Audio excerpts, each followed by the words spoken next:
let's concentrate on the bottom of the table, where Nottingham Forest beat Fulham by 3-1. Everton scored late a penalty against Newcastle to take a point, but it's now 13 games without a win. They haven't won a match since December the 16th, Everton, in their predicament. That's quite concerning, obviously, and I've spoken to Sean Dyche about it, and I'm sure he's aware of the run. How do you turn that tide, Martin? Could this be a pivotal moment, getting that late penalty in with a game against Burnley to come? Well, when you think time is running out for you and you look as if you've lost again, then that could be vital for them. It was a penalty, there's no question about it. I think that Ashley Young was wrestled to the ground, and it is, it's nice to travel back to Liverpool with that point on board. So every point is vital at this minute. Here's an interesting situation now, that they've had the points deduction. Now, if I was a manager to begin with, and so I would have taken a really selfish viewpoint of this to begin with, because those points happened not in my watch. The deductions didn't take place. So you kind of can use that there in the dressing room, and you feel as if, it wasn't my fault. Then you go on a decent run and you pull these points round, and then you can't win a game for a while. And it becomes psychologically as a problem. Okay, so you've wrestled a couple of points back again, and so it's a 6-point deduction.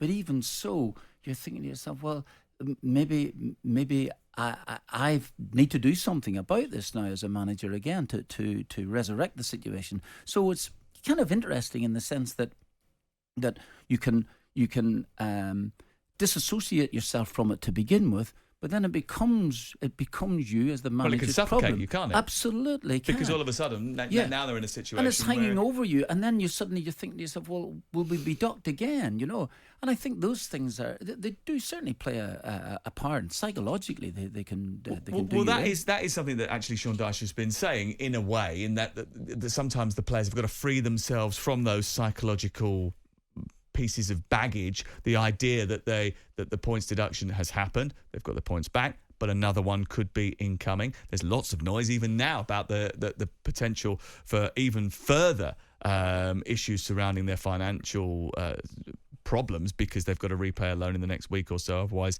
Mashiri could end up losing control of the club. You've got to try and silence all that noise, haven't you, and just focus on your job. How do you do that? Well, you do it with hard work, good professionalism, doing the same things. I don't think it's as big a deal. I mean, it's not ideal, of course, because it puts a bit more pressure on each game. You're looking behind you rather than a comfort zone of the extra points they would have had. But watching Everton as many times I haven't seen a team low on energy or desire. I've just seen a team that struggles to create and score goals. I mean, the Man United game was a great example. They should have been comfortably up in that game. And all of a sudden, they can't finish their chances. The final pass, that little bit of quality in the final third that they don't have, puts them under a world of pressure. So my feeling is the bigger issue for Everton is the lack of end product. Some of their performances have been okay. Not many of those players don't go out every week for Dyche and give him everything. There's a high energy in the Everton side. They're competitive. And they've been a bit unfortunate at times as well. They have, but that lack of quality in the final third, and I'm sure Martin has managed teams where they're playing all right, but you're not scoring. And the criticism comes because the results don't look good. But some of Everton's performances have been okay. I don't think... However, it can't all be misfortune and lack of finishing, bearing in mind that it's gone on since the 16th of December. Yeah. Lack of quality. So, the lack of finishing is a lack of quality. Lack of a final pass is a lack of quality. So that's down to the recruitment, down to bad spending, which we know. They've spent loads of money and not on good quality.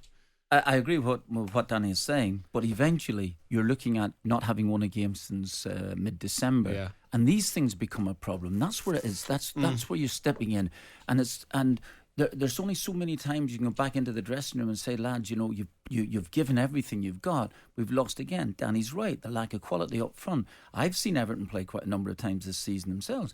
Should have got some more points. Should have and have done. There's two different things at this minute. That's the nature of the game. Luton Town were leading 3-0 against Bournemouth, lost 4-3. What a major blow that is to them. Major blow. You just don't get over that in 2 days. I know they scored a late equaliser in the following game, which was nice to get something out of it. But those points that you think, 10 minutes into the second half, you think, we're 3-0 up here and we're coasting, and you've lost those 3 points. Those are vital. What I'm trying to point out is this here, that you're thinking, if Everton now, and there's no doubt about it, there's somewhere along the way when you've come away from the training ground, you think to yourself, those 6 points would have us, further up the league. We'd be under less pressure. We wouldn't be reminded every single day that we haven't won since December. I think those are the things. You could play a bit freer then. But I tell you, my view is, and I think the majority of Everton fans, or the Everton fans I know, they're not at the point, even on this horrendous run, where they're really they like Dyche, and the fact is they understand he's been working with one hand tied behind his back. The reality is Dyche has been there with Burnley in this kind of predicament on the periphery of the relegation zone quite a lot. I don't think you'd want anyone else, because he's good at keeping that. He never gets too high, Sean, when they win, and he never gets too low. Very consistent with his kind of the attitude and the way he talks about the team and the players. I think they'll be okay. Let's hear from Nuno, Espirito, Santo and Sean Dyche, because both of them got vital points last night. Nuno, Espirito, Santo's team getting 3 points by beating Fulham 3-1. This togetherness that we have since we arrive, it's present every day. They are a very good group of people that know that they have a job in hands, and they need this togetherness to get it through. With all the noise that's going around us, it's very hard to keep that, but at the same time, I think the credit goes for the player, because they are sticking with their tasks. We know that was important for us today, but let's not get over the moon and think we are still a long way to go and fire many things for fight. We've asked a lot of these players in one way or another, and I think to bounce back with a performance like that after Saturday, not that it wasn't a terrible, it was a flat performance and a last-minute goal, it changed the feel of the group. But I reminded them not so long ago we're winning games easily, and comfortably, not easily, but comfortably, I would say, with clean sheets and scoring goals. And I said how it's important to stay connected as a group, and I thought that was on show, not just the performance, but, we're changing the side, we're putting people in, we're having to change during the game, and I thought everyone played their part, and that's a pleasing aspect.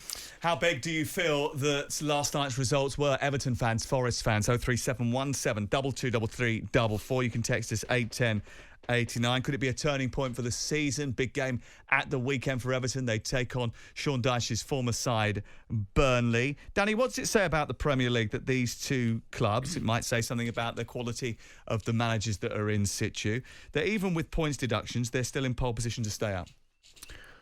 Well, it says that the chasm of the teams that are coming up from the Championship it does seem to be season in, season out now. Very few of them are coming up and being competitive. On the odd occasion, Fulham did it, didn't they? Sheffield United, but not many. You can count them on one hand. That's a concern. We talked about it with Rick Parry on the show, I think last week or the week before. We had a good chat about that, and that's something they're looking at and trying to navigate through with this new deal, if it ever gets there. I think just touching on Forest, I think for them with the woes with the points and the bad run of form they've had, it's a huge win for them, and actually, with Gibbs White in the side and one or two others, I think they'll have too much quality. They've got that little bit. We talk about Everton in the final third. I wanted to mention Gibbs White just because I remember seeing him come on for the first time for Wolves many years ago, and he did a lovely little turn in the middle of the pitch and played a through ball into someone who scored. I can't remember who it was, and I thought, who is this young kid? I know he's had a great youth England career. I think he's capable of playing at a team in the Champions League. He's a top six player. Their biggest problem, if they do stay up, I don't see they'll be able to keep hold of him. He was absolutely sensational last night. We'll talk more about the relegation situation with you as well. 03717 223344 if you're an Everton fan, a Forest fan, maybe a Burnley fan. 6 points from safety, but on a reasonably good run at this moment in time. It's 4 unbeaten now in the Premier League after draws with West Ham, a victory over Brentford, a draw with Chelsea and a draw with Wolverhampton Wanderers last night. Is there a chance that you could survive? 03717 223344. Jim White and Simon Jordan. Monday to Friday mornings from 10 on AM, on DAB, via the talkSPORT app and on your smart speaker. talkSPORT.